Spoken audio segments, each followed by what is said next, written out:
Eh, entonces, esa secreción de aldosterona en la corteza suprarrenal, en la corteza renal, perdón, se estimula por pH alcalinos, como veíamos en un par de filminas atrás, en los estados de alcalosis metabólica y estado de hiperpotasemia, es decir, necesidades de alguna manera, de eliminar el exceso de potasio, ¿sí?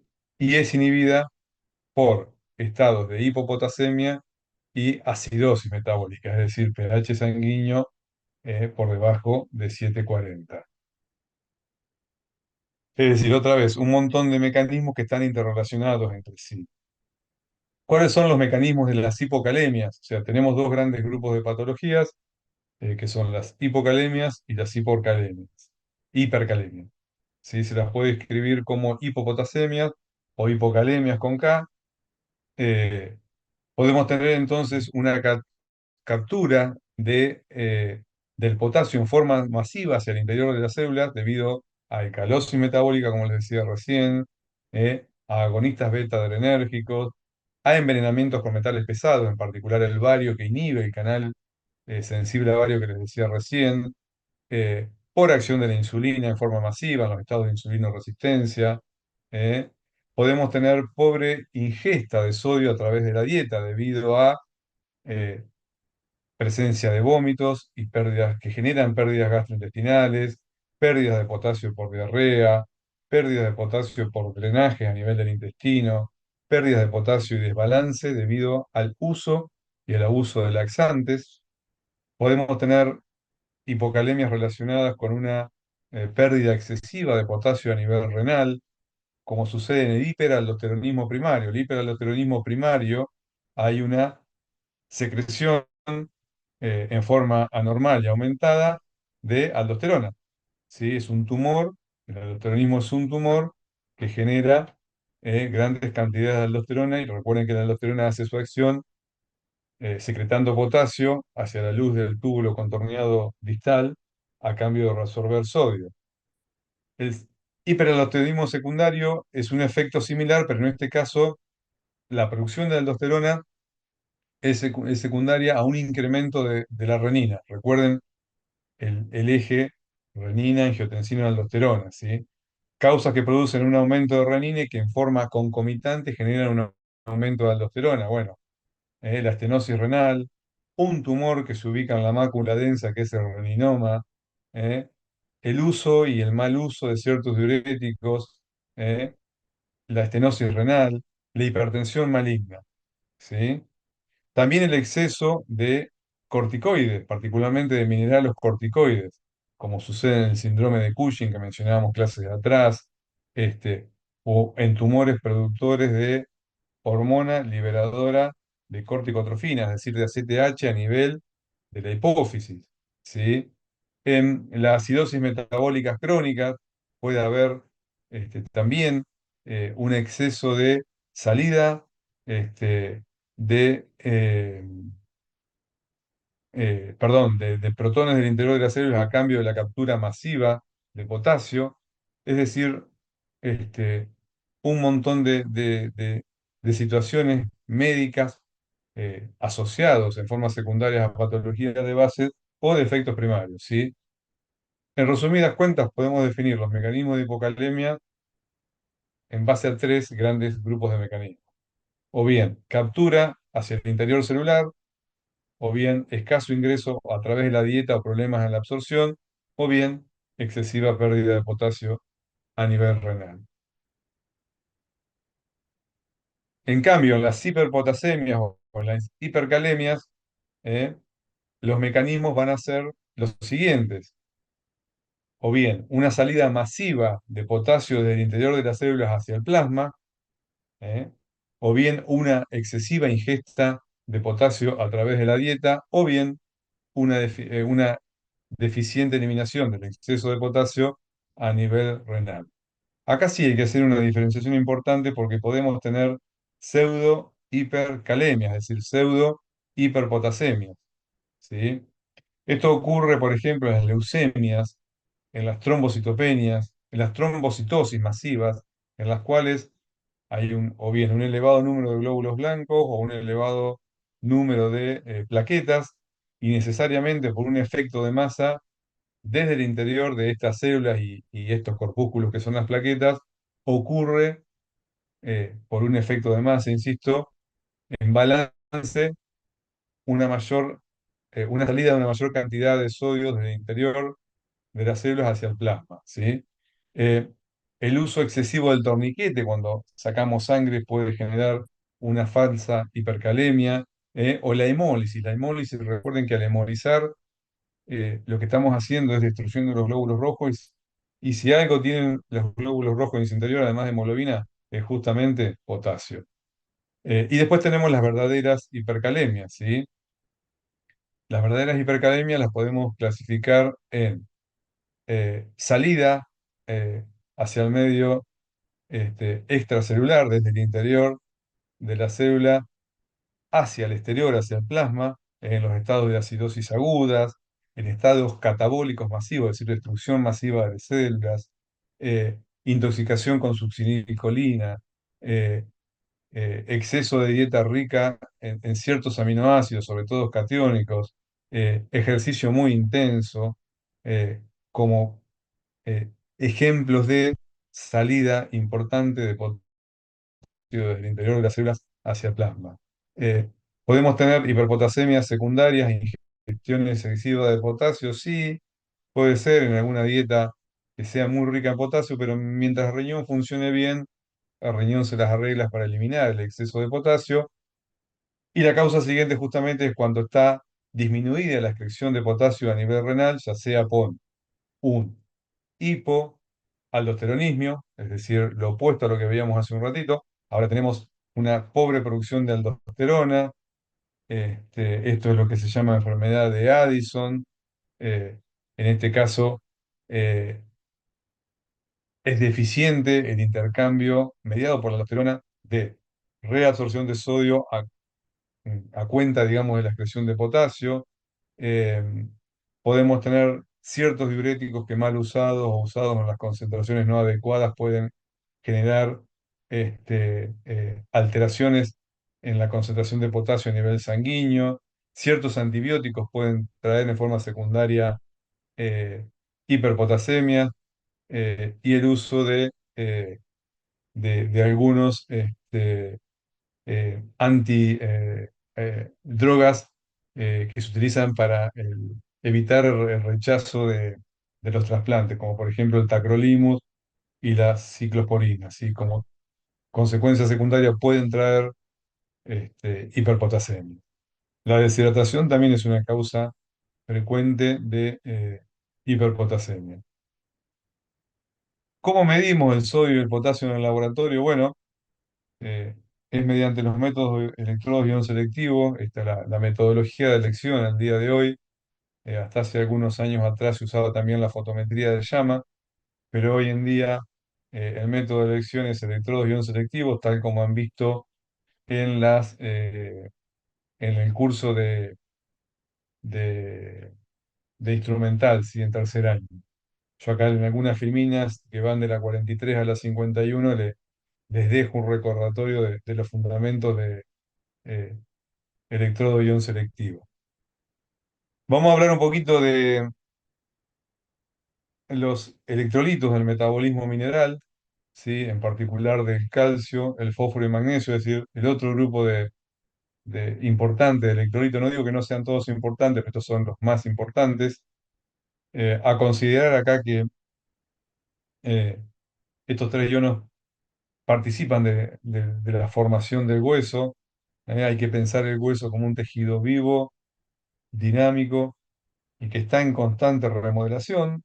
Tendrá un predominio más hacia la síntesis ósea en las edades más tempranas de la vida, con predominio de la acción de los osteoblastos, y tendrán un predominio más tendiente eh, a, a la osteoporosis y al achicamiento del tejido óseo y debilitamiento, con un predominio más de los osteoclastos en las edades más maduras, ¿sí? El hueso, en el fondo, está formado por una matriz orgánica que es colágeno tipo 1, en la que se han ido depositando por precipitación, química analítica básica, sales de calcio, fósforo y magnesio. ¿Sí? Eh, ahora, con lo anterior en mente, entonces las concentraciones de calcio, de fósforo y de magnesio van a depender fuertemente del balance justamente entre la resorción ósea y la síntesis de nuevo hueso, ¿sí? O de tejido óseo. ¿Sí? Pero también dependen de la absorción de estos tres minerales a nivel intestinal y de la excreción, por supuesto, a nivel renal. Acá también tenemos dos hormonas que hacen el ajuste fino de las cantidades necesarias de calcio, fósforo y magnesio, de cuánto se reabsorbe, con qué situaciones tiene que aumentarse eh, la resorción ósea, por ejemplo. Y estas hormonas son la hormona paratiroidea, que en el laboratorio le decimos PTH, ¿sí? Como el nombre lo dice, es una hormona que se sintetiza en la glándula paratiroidea, es una glándula que está ubicada sobre la tiroides, son cuatro botoncitos ubicados sobre la glándula tiroidea. Y la vitamina D3, que no es una hormona, es una vitamina, pero que podemos pensarla en su acción como si fuese una hormona, sobre todo desde el punto de vista de la regulación del metabolismo del calcio. ¿Qué hace la paratormona? Bueno, la paratormona lo que hace es este, estar sintetizada, preparada para ser secretada en el interior de las células de las glándulas paratiroideas como pro-paratormona. ¿Sí? Y, digamos, la glándula paratiroidea está bañada por el torrente sanguíneo que está sensando en tiempo real, si quieren segundo a segundo, la concentración de calcio, pero de calcio iónico, sino de calcio total. El calcio circula en el plasma o bien como calcio iónico o libre, o bien como calcio unido a proteínas o otros compuestos orgánicos. El que realmente importa, no digo que el calcio no sea importante, pero el que realmente va a dar eh, los niveles adecuados de calcio, sobre todo intracelulares, y va a regular la acción de la hormona paratiroidea es el calcio iónico. ¿Sí? Cuando hay alto nivel de calcio iónico en circulación, este se une eh, a los receptores para calcio iónico en las membranas de las células de la glándula paratiroidea y lo que hacen es, vía segundos mensajeros, es disminuir la síntesis de hormona paratiroidea rápidamente. Si por algún motivo la concentración de calcio iónico en el torrente sanguíneo disminuye muy rápidamente, se produce la señal opuesta y se produce esa prepro-PTH, se secreta esa prepro-PTH que está en reserva en la glándula paratiroidea y comienza la síntesis de nueva preprohormona, ¿sí? Es importante remarcar que el nivel de hormona paratiroidea es fuerte, la síntesis de la hormona paratiroidea es fuertemente dependiente a su vez del nivel de magnesio iónico intracelular, ¿sí? Muchas hipocalcemias, que en apariencia parecerían ser un problema de la regulación del calcio, en realidad se deben a hipomagnesemias reales, ¿sí? ¿Qué hace la paratormona? Bueno, mantener el nivel de calcio en el líquido extracelular, ya sea o bien estimulando la resorción ósea, o bien estimulando la resorción de calcio a nivel renal y la inhibición de la resorción de fósforo, es decir, estos dos mecanismos van generalmente juntos a nivel renal. Eh, estimular la síntesis de vitamina D, el metabolito activo de la vitamina D. La vitamina D a su vez estimula la síntesis, perdón, la absorción o mejora la tasa de absorción de calcio y de fósforo en el intestino, es decir, provenientes de la dieta. El efecto en esto de todos, de estos tres o cuatro mecanismos que estoy nombrando es aumentar rápidamente el calcio total en sangre, el calcio iónico y disminuir el fósforo, ¿sí? ¿Qué hace la vitamina D? Bueno, la vitamina D deriva, como ustedes saben, del colesterol, ¿sí? Eh, y se vuelve un metabolito, los precursores que son el colecalciferol y el 1,25 dihidroxicalciferol o el 7 de hidrocortisol no son metabolitos activos, necesitan ser activados con dos pasos. El primero es la acción de la luz solar y el segundo es la hidroxilación que ocurre a nivel del carbono 1. ¿Sí? Eh, en hígado, entonces, eh, se hidroxila en posición 25, dando lugar a lo que se llama 25 hidroxivitamina D calcidiol, que es un metabolito que tiene poca actividad. ¿Sí? Y para volverse completamente activo, tiene que unirse a un transportador. Recuerden que estamos hablando de una estructura similar al colesterol, con lo cual necesita una proteína transportadora para navegar por el torrente sanguíneo y llegar al riñón, donde una alfa-1 hidroxilasa la hidroxila en el carbono en posición 1 y genera lo que se llama el 1,25 eh, calcitriol o metabolito activo. ¿Sí? Esta hidroxilasa, esta alfa-1 hidroxilasa renal, a su vez depende para su actividad de los niveles de paratormona, de calcio y de fósforo. Fíjense otra vez cómo todos estos metabolitos están interrelacionados entre sí. Acá tenemos la vitamina D3, ¿sí? Esta es la estructura, acá está el carbono 1, acá está el carbono 25 hidroxilado, el 1,25, y un carbono importante, como veíamos en el colesterol, como yo les mencionaba en las hormonas sexuales, la posición 3 este, es un alcohol, por ejemplo, el estradiol, o es una acetona, la progesterona. Entonces acá están los tres carbonos, el 1, el 3 y el 25 hidroxilados, ¿sí? Esta estructura que está abierta deriva en el fondo del colesterol, ¿sí? Acá tenemos el 7 eh, de hidroxicolesterol, ¿sí? Una primera transformación y una apertura de este anillo que ocurre por acción de la luz ultravioleta al circular este metabolito por la sangre y exponerse a la luz del sol en la piel. Esto genera la provitamina D. Esta provitamina D3 estimula la absorción renal de calcio, ¿sí? Esta provitamina D3 va por el torrente sanguíneo, llega a hígado y es hidroxilada en posición 1, aquí posteriormente. Esta hidroxilación puede ser o bien en posición 1 o bien en posición 24, ¿sí? El metabolismo con el hidroxilo en posición 24 es débilmente activo. El que interesa realmente es este que está aquí, esta es la verdadera vitamina D3 activa. ¿Qué hace la vitamina D3? Bueno, la vitamina D3 activa, fíjense, carbono 1 hidroxilado, carbono 3 hidroxilado, carbono 25 hidroxilado, bueno, estimula la reabsorción en el intestino, es decir, proveniente de la dieta, de calcio y de fósforo. Estimula la eliminación del exceso de fósforo bajo la forma de fosfato monoácido a nivel renal. El fósforo se acumula si esto no ocurriera porque también la vitamina D estimula la resorción ósea, generando la liberación de cantidades importantes de calcio y de fosfato al torrente sanguíneo. ¿Sí? Eh, Acá tenemos otra vez muy brevemente resumido los precursores de la vitamina D3, como por acción de la luz UV y provenientes de la dieta y el pasaje por el hígado generan la forma activa. ¿Qué funciones tiene el calcio para nosotros? Bueno, ya lo sabemos, son todas funciones importantes, sabemos que puede circular libre, como estamos mencionando, como calcio iónico, más o menos la mitad del calcio total que tenemos está como calcio iónico, este, una cantidad importante está unido a proteínas, principalmente la albúmina.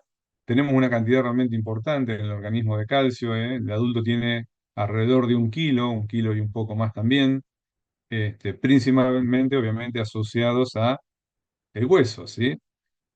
¿Qué funciones cumple?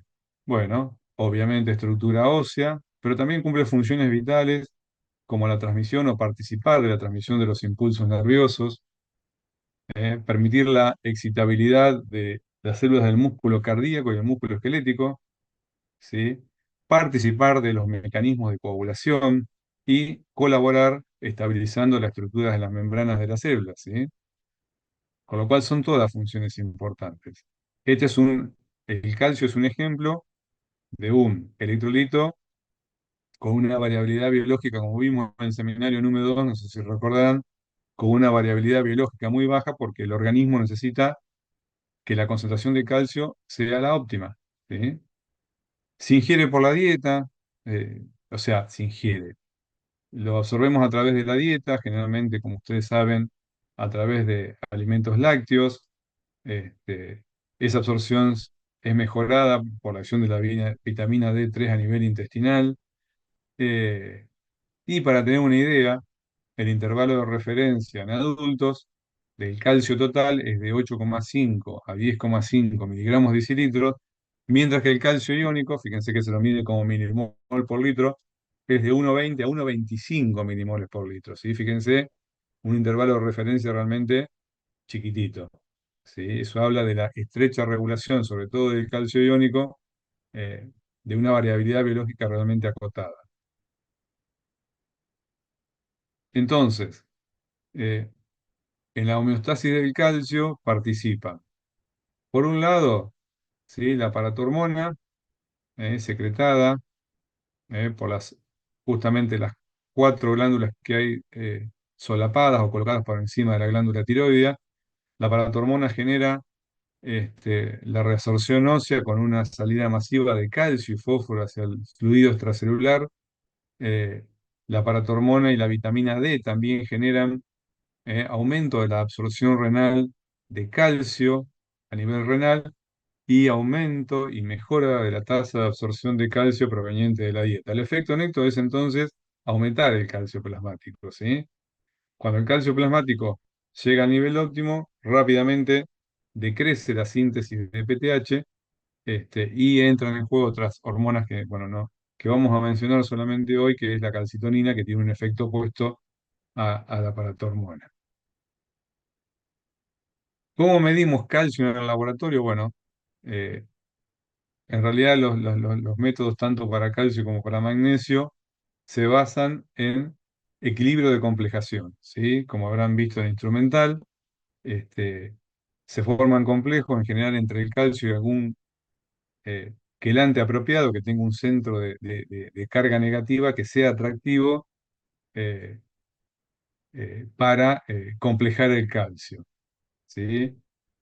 Usualmente lo que se hace es generar un complejo que tiene una coloración determinada, que tiene un máximo de absorción a una longitud de onda específica. Por un lado, los métodos para medir calcio, eh, tenemos que decir que constan de dos pasos. Un primer paso donde todo el calcio que tenemos en la muestra del paciente es transformado en calcio iónico. Esto es principalmente para liberar al calcio que está unido a las proteínas con cargas negativas, en particular la albúmina. Y el segundo paso de la reacción es todo ese calcio iónico complejarlo con algún quelante adecuado. Si hay distintos quelantes en distintos reactivos del mercado, estos son dos ejemplos típicos, la clesostanidina complexona y el arsenazo 3. Estos son dos típicos quelantes de cualquiera de las dos o tres marcas comerciales más importantes. ¿Qué tienen en común? Fíjense que tienen centro de carga negativa. Aquí, esperen que voy a poner el puntero. Centro de carga negativa aquí, y acá asociados a arsénico y a sulfito, que lo que hacen es atraer el catión calcio, ¿sí? Para complejarlo. Pero ojo, no solamente atraen el catión calcio, sino también atraen el catión magnesio. Así que cuando medimos calcio, eh, hay que tener en cuenta el efecto del magnesio. Entonces, los reactivos comerciales han mejorado en los últimos años y además de tener cresostaleína complexona o arsenazo 3, también tienen en la formulación hidroxiquinolina, que lo que hace es formar con otro centro negativo que está aquí, un complejo de altísima afinidad con el magnesio, ¿sí? Entonces se sustrae del medio de reacción el magnesio, se lo compleja bajo esta estructura y todo el calcio queda disponible de unirse sin interferencia, ya sea a la complexona o el arsenazo 3, ¿sí? Dependiendo de cuál sea de estos dos quelantes que está asociado a marcas de reactivos diferentes, bueno, En el fondo el mecanismo es un complejo donde en un caso la absorbancia se mide a una longitud de 580 nanómetros, esto en el caso de la complexona, y a 650 nanómetros en el caso del arsenazo 3. Pero cualquiera de estas dos formulaciones tiene que tener un complejante para el magnesio. Los electrodos ion selectivos, esto se los voy a dejar para leer, esto lo vieron en el instrumental, son los métodos de elección para medir no solamente calcio y magnesio, sino y sobre todo para medir las concentraciones de sodio, de potasio y de cloro, ¿sí? Básicamente los electrodos ion selectivos constan de una membrana que separa dos compartimientos. Un compartimiento que está en el interior, que tiene una actividad iónica conocida, es decir, una concentración iónica conocida de la especie que se quiera medir, separado por una membrana de otro compartimiento donde está la especie que se quiere medir, pero en una concentración y o actividad que es diferente. Entonces, eso genera una diferencia de potencial que se mide este, y permite entonces, conociendo la diferencia de potencial y conociendo la concentración de la especie a medir en el compartimiento interno, se puede despejar de la ecuación de Nernst este, la ecuación que nos interesa, la actividad del ion que nos interesa medir, ¿sí? Que es esto que está aquí, ¿sí? Medimos el potencial en la membrana entre dos compartimientos, un compartimiento que tiene una actividad o concentración conocida, que sería el compartimiento interior, y un segundo compartimiento o exterior donde está la concentración incógnita determinada. Bueno, con la ecuación de Nernst podemos este, obtener eh, la concentración a través de electrodos ion selectivos. Bien, vamos a parar acá. Se está por cortar de un momento a otro. Eh, Nos vamos a reconectar. Ya les digo la hora. Son 18:34, 18:35 ahora. Nos vemos. De ser posible, nos estaríamos enganchando de vuelta a 18:50. ¿Les parece? Ya nos queda la última partecita de la charla de hoy. Listo, Bueno, profe, profe. 50. Nos vemos en un rato.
y vamos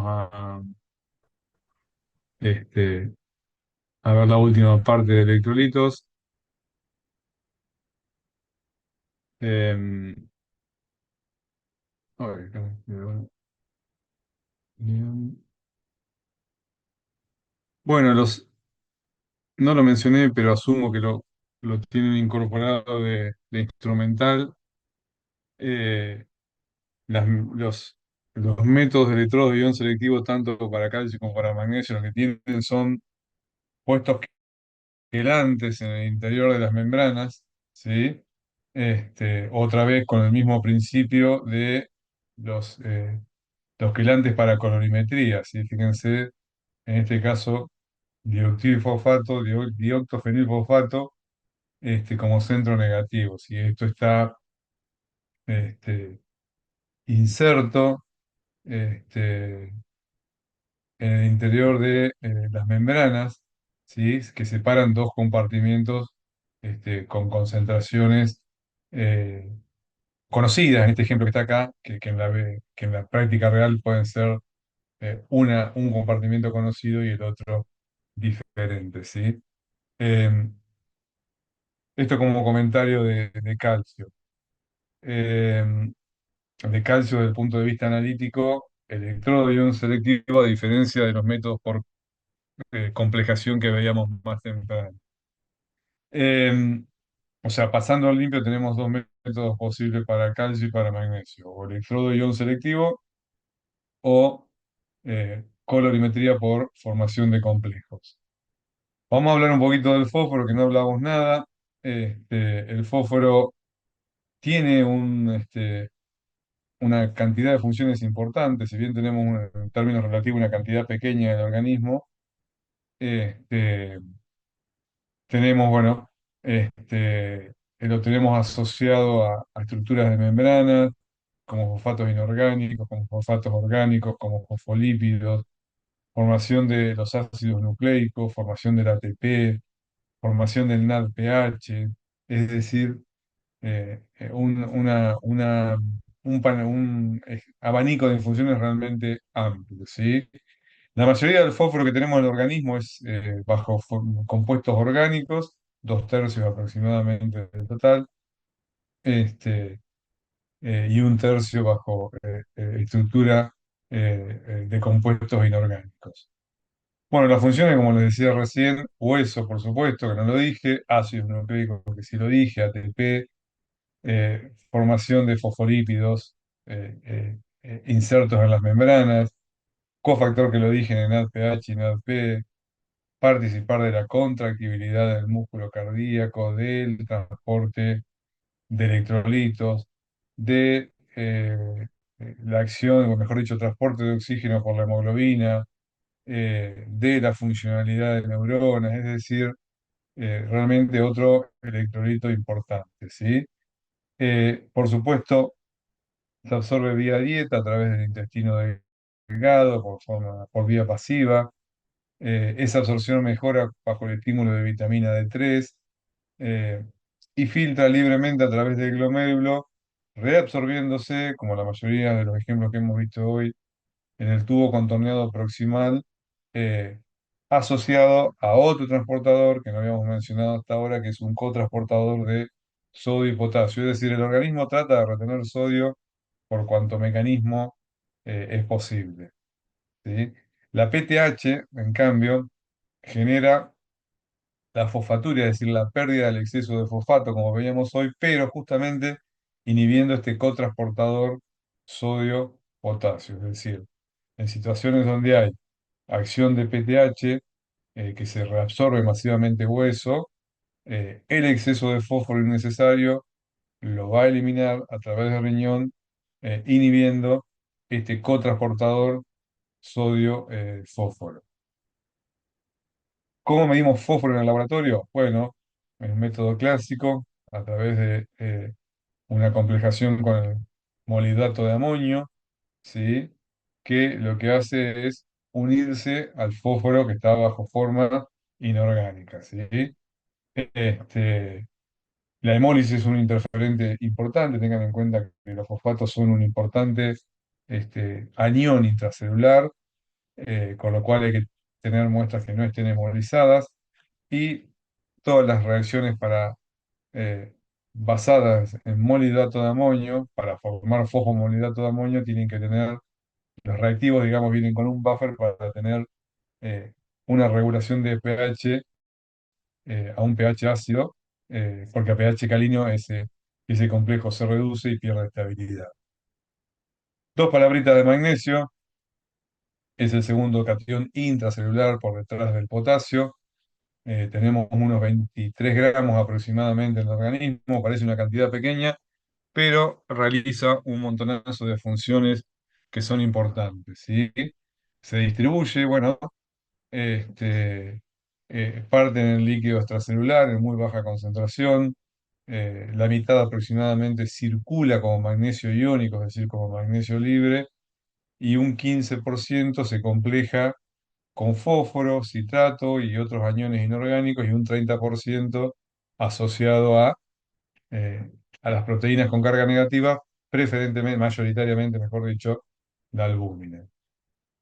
¿Por qué la importancia del magnesio? Bueno, porque es cofactor de más de 300 enzimas, es decir, un montón de procesos para que funcionen bien dependen de que haya magnesio suficiente, ¿sí? Procesos de transferencia de grupos fosfato, procesos de replicación, transcripción y traducción del DNA, procesos de reparación del DNA, procesos metabólicos como metabolismo de lípidos, proteínas, hidratos de carbono, estabilización de membrana, conducción de impulsos nerviosos, transporte de iones, ¿sí? Mantener el gradiente eh, extracelular de potasio, es decir, realmente un montón de funciones, pero sobre todo cofactor de más de 300 enzimas para las funciones que se les ocurren. Em, Se absorbe por la dieta, por supuesto, se excreta a nivel renal, como cualquiera de los casos que hemos visto anteriormente. Eh, Principalmente se va a resolver en el asa eh, eh, de Henle, ¿sí? Y un leve remanente se va a resolver en el tubo contorneado distal. Eh, los intervalos de referencia son, para tener una idea, del orden de 1,7 a 2,2 miligramos por decilitro para el magnesio total en adultos, y el magnesio iónico sí es en general, independientemente de la edad y del género, es un intervalo de referencia estrecho, fíjense, del orden de 0,44 a 0,6 milimoles por litro. ¿Cómo se mide el magnesio en el laboratorio? Bueno, hay electrodos de ion selectivo, pero el desarrollo del electrodo de ion selectivo al día de hoy no es del todo satisfactorio, con lo cual el método de elección para medir magnesio, magnesio total, no estamos midiendo calcio iónico, es otra vez, por complejación con un quelante que tenga más afinidad por el magnesio que por el calcio, ¿sí? Lo usuales son complejantes como el azul de ciridil, o el azul de timol, o la calmagita, que tienen elevada avidez por el magnesio, pero tienen interferencia obviamente por el calcio. Al igual que lo que sucedía cuando medíamos calcio, hoy más, cuando contábamos acerca del método para medir calcio hoy más temprano, bueno, los reactivos comerciales vienen en la formulación con quelantes para complejar el calcio del medio de reacción y de esta manera evitar las interferencias. ¿Qué tiene la calmagita en particular o cualquiera de estos colorantes, quelantes, mejor dicho, algunos de ellos colorantes?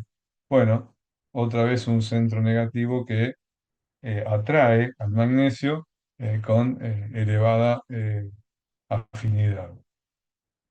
Esto es lo que les decía recién, no hay, mm, se mide magnesio iónico por electrodo de ion selectivo, sí, pero todavía los desarrollos no son los que se esperaría que fueran, ¿sí? El magnesio preferiblemente se mide como magnesio total por colorimetría de complejación, como les comenté recién.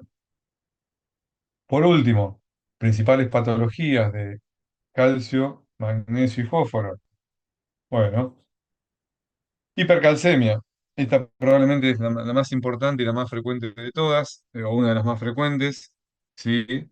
es importante porque el aumento de calcio puede estar hablando de toxicidad, de estados de confusión mental que realmente pueden ser peligrosos para el paciente, trastornos del equilibrio, trastornos de la marcha, náuseas, depresión, electrocardiograma alterado con a valores muy altos de calcio con riesgo de tetania, o de paro del músculo cardíaco, este, depósito de magnesio en diversos órganos y tejidos, sobre todo en el sistema nervioso central. Es decir, la hipercalcemia es complicada. Si la hipercalcemia con valores por encima de 13,6 miligramos por decilitro es otro ejemplo de un valor de pánico que hay que avisar rápido al médico. ¿Sí? ¿Cuándo se produce hipercalcemia? Bueno, cuando hay generalmente neoplasmas malignos o tumores que hacen metástasis en tejido óseo, y esa metástasis en tejido óseo genera una reabsorción aumentada y acelerada de tejido óseo que permite que grandes cantidades de calcio se vuelquen al torrente sanguíneo. ¿Sí? Hay un tumor, que es el hiperparatiroidismo primario, que lo que hace es generar una síntesis de hormonas PTH o hormona paratiroidea en forma descontrolada, que por supuesto, y como vimos, genera aumento de resorción ósea. Estas son las dos causas más frecuentes de hipercalcemia. Como causa menos frecuente de hipercalcemia tenemos la falla renal, donde no se puede eliminar eficientemente el exceso de calcio si es que lo hubiera, el uso o el mal uso de ciertos diuréticos, ¿sí? La intoxicación o sobre mm, dosificación con vitamina A y vitamina D. La vitamina A lo que hace es estimular la secreción de paratormona. El hipertiroidismo es otro ejemplo de eh, patologías que pueden venir acompañadas de hipercalcemia. Bueno, esto es un poquito lo que estoy diciendo, un poquito más ordenado. Las causas de hipercalcemia entonces son mediadas por la acción de la paratormona, o no mediadas por la acción de la paratormona. Eh, el hiperparatiroidismo primario es la principal causa de hipercalcemia mediada por paratormona. Neoplasias endocrinos múltiples, tipo MEN, tipo 1 y MEN se llaman justamente, tipos 1 y 2, son neoplasias que afectan a diferentes ejes endocrinos. Este, la producción ectópica de PTH, es decir, ciertas desregulaciones, ciertos procesos malignos que hacen que tejidos ectópicos, a diferencia de la glándula paratiroidea, produzcan en forma anárquica PTH, ¿sí? Y en segundo lugar, las causas que eh, no están mediadas por la acción de la PTH, donde tenemos intoxicación con vitamina D, la hipercalcemia de la malignidad, esa metástasis que les decía minutos atrás, de un montón de tumores en tejido óseo, este, la tirotoxicosis, que es la intoxicación con exceso de hormonas tiroideas, el hipoadrenalismo, eh, pacientes que están mucho tiempo inmovilizados en cama sin generar un cambio de postura. Eso con el paso de la semana y los meses puede generar hipercalcemia. La sarcoidosis, que es una enfermedad de músculo esquelético, y el mieloma múltiple, como hemos visto, son las causas más comunes de hipercalcemia. La hipocalcemia, en cambio, también es peligrosa y también con valores de calcio, pero ahora por debajo de 7 miligramos por ciento, es un valor de pánico que el laboratorio está obligado a informar al médico rápidamente. O sea, es de riesgo tanto la hipercalcemia como la hipocalcemia.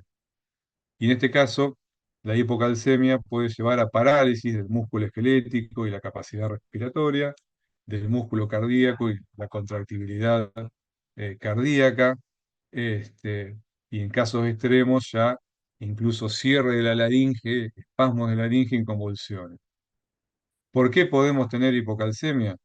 Bueno, un poquito al revés de las causas anteriores, por déficit de la vitamina D, por resistencia a la acción de la paratormona, por producción deficiente o secreción deficiente de hormona paratiroidea, este, por problemas a nivel de la mineralización ósea, es decir, hay causas frecuentes. ¿Cuáles son las patologías que más frecuentemente pueden tener o traernos asociada a una hipocalcemia? Bueno, la enfermedad renal crónica, la hipomagnesemia. Yo les contaba hoy que muchas hipocalcemias en realidad están enmascaradas por hipomagnesemia, es decir, solucionando la hipomagnesemia se corrige rápidamente la, la hipocalcemia. Recuerden que la paratormona particularmente es fuertísimamente dependiente de la presencia de magnesio 2 como cofactor. El déficit de vitamina D o la pancreatitis, como vimos en la unidad temática correspondiente, cursan con hipocalcemias acompañantes. Este cuadrito que está acá lo que hace es relacionar la concentración de PTH con la concentración de calcio, ¿sí? Fíjense que el rango normal de calcio coincide con el rango normal de PTH. Ahora, si nos desplazamos a valores altos de calcio, podemos tener dos causas principales. Con valores de PTH normales o bajos, vamos a tener la hipercalcemia de los procesos malignos, es lo que les decía hace un ratito, de metástasis en tejido óseo, eh, de un montón de tumores que se radican en el tejido óseo, generan entonces elevada, eh, elevado aporte de calcio al plasma y esa hipercalcemia predominante inhibe la secreción de PTH, ¿sí? Esta es la hipercalcemia de la malignidad o hipercalcemia no mediada por PTH.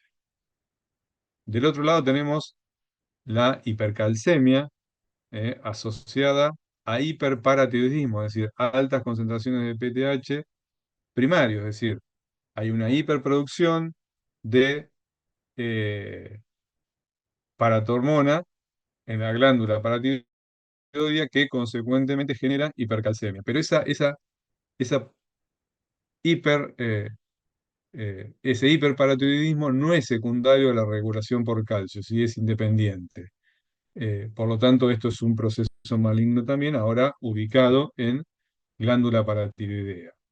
Y del otro lado tenemos el hipoparatiroidismo, es decir, una glándula hipotiroidea que genera poca cantidad de PTH o la PTH que genera es ineficiente, por lo tanto, no vamos a tener PTH para reabsorber hueso cuando haya calcio bajo o para mejorar la ingesta de calcio a través, la ingesta no, la absorción del calcio a través de la dieta o la síntesis de vitamina E, PTH mediada, eh, o bien vamos a tener altos niveles de PTH, pero con calcio bajo, y esto es típico del hiperparatiroidismo secundario, es decir, tejidos que no son las glándulas paratiroideas, pero que en forma anárquica producen secreción de grandes cantidades de PTH, pero que no responden al calcio porque no es un tejido sensible al calcio, ¿sí?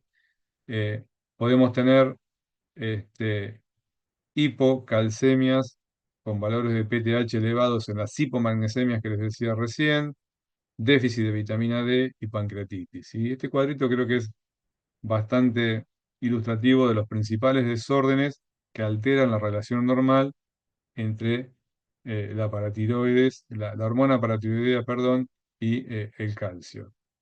Em, Hiperfosfatemia, una palabrita, generalmente está causada o por un aporte excesivo de vía oral o a través de la dieta de fósforo, o a veces por tratamiento intravenoso con compuestos fosforados, o por aplicación rectal, en algunos casos de compuestos o tratamientos que tienen entre sus excipientes fósforo, este, acompañado, por supuesto, también o en forma independiente de una disminución de la capacidad de eliminar el exceso de fósforo a nivel renal.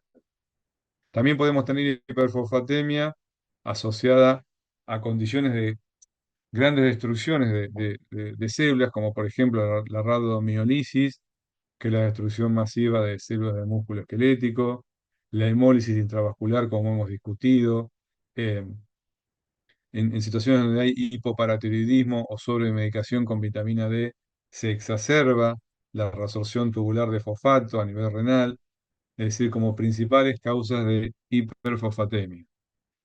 Hipofosfatemia es un poquito más infrecuente, no digo que sea infrecuente, que la hiperfosfatemia, pero generalmente se asocia a dietas pobres en fósforo, eh, alcoholismo, eh, uso excesivo de antiácidos, que precipitan los fosfatos bajo la forma de fosfatos insolubles en el intestino y no se permite que el fósforo sea absorbido, como causas principales de hipofosfatemia. Em, Acá tenemos, bueno, eh, las causas sacadas de uno de los libros de textos de niveles anormales de fósforo, niveles elevados, como les decía recién, o niveles disminuidos de fósforo, es un poquito lo que les estuve diciendo recién.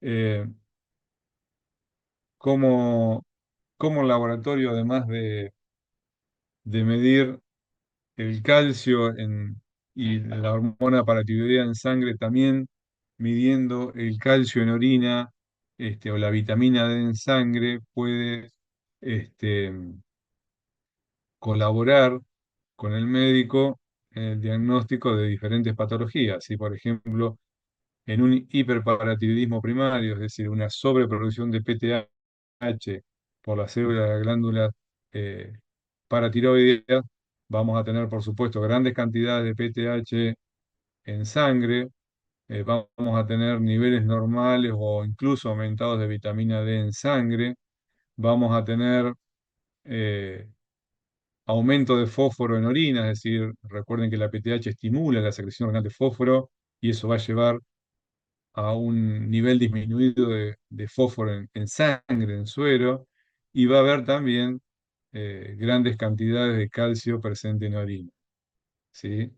Por ejemplo, una, un laboratorio que tiene PTH baja, con vitamina D baja o normal, pero grandes cantidades de calcio en orina y baja cantidad de fosfato sérico y altas cantidades de fósforo urinario, bueno, por supuesto, acompañados por un calcio sérico elevado, esto hace sospechar de una hipercalcemia de la malignidad, es decir, una hipercalcemia asociada a un proceso metastásico en hueso. Un poquito más complicada de interpretar, nos pueden resultar el hiperparatiroidismo secundario y terciario, donde este, en común, digamos, el perfil es parecido, ¿no?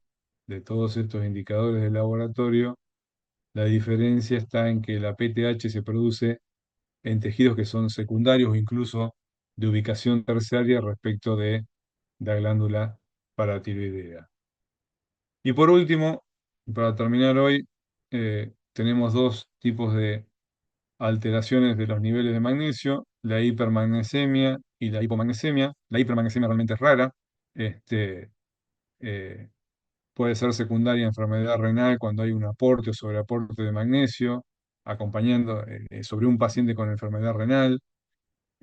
Puede afectar por intoxicación a los pacientes muy añosos que confunden la medicación. Generalmente, cuando hay este, hipermagnesemia, se observa hipotensión, confusión mental, bradicardia, es decir, el lentecimiento de la contractibilidad cardíaca y de depresión respiratoria, ¿sí? Entonces, digamos, es infrecuente, pero los signos clínicos son importantes y preocupantes. Hipertensión, bradicardia, depresión respiratoria y disminución del estatus mental. Es decir, como que todas las funciones se ven disminuidas, las funciones vitales se ven disminuidas. Es más frecuente, en cambio, la hipomagnesemia, ¿sí? Ya sea por mala absorción, por dietas pobres en magnesio, por diarrea, este, por pérdidas a nivel intestinal, por pérdidas a nivel renal. Este, Cuando hay déficit de los niveles de magnesio, sucede lo opuesto a las hipermagnesemias.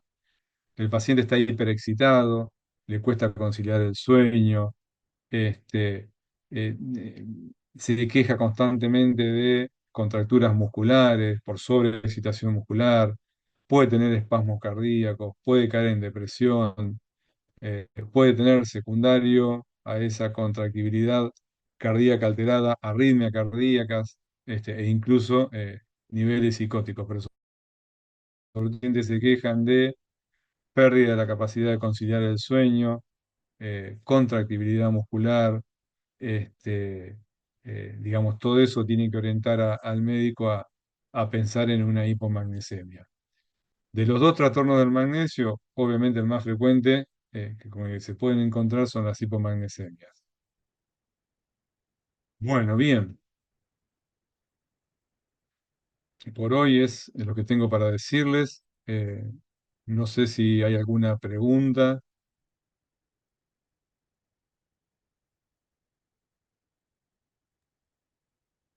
No, creo que por ahora ninguna.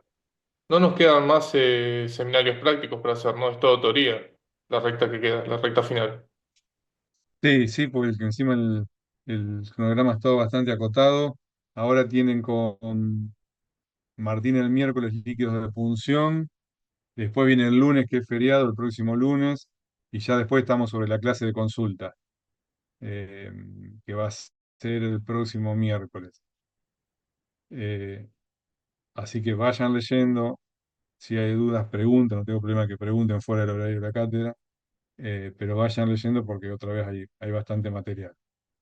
Eh, no hay ninguna pregunta hoy, alguna duda.